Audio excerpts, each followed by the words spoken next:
Now that we understand how roles work, let's turn our attention to a very closely related kind of object, which is the cluster role. A cluster role is basically a role which applies to the entire cluster rather than to an individual namespace.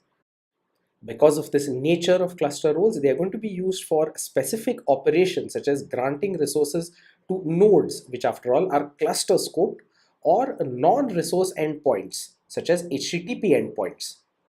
The last use case of cluster roles described here is assigning roles to namespaced resources such as pods, which are required to extend across all namespaces, such as for instance the ability to run kubectl get pods with the all namespaces switch turned to true. The mechanics of creating a cluster role are very similar to the mechanics of creating a role. Here is an example of a cluster role which will grant read access to secrets in a particular namespace or even across all namespaces depending on how it's bound.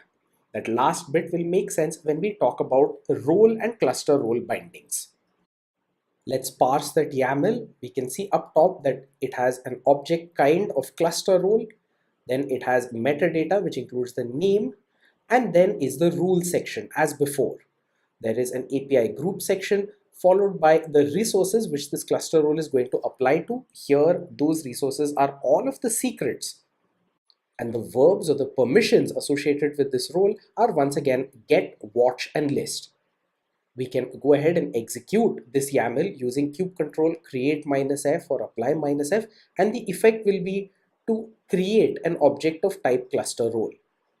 Once a cluster role has been created, it can then be bound using a role binding or a cluster role binding to an identity in the Kubernetes cluster.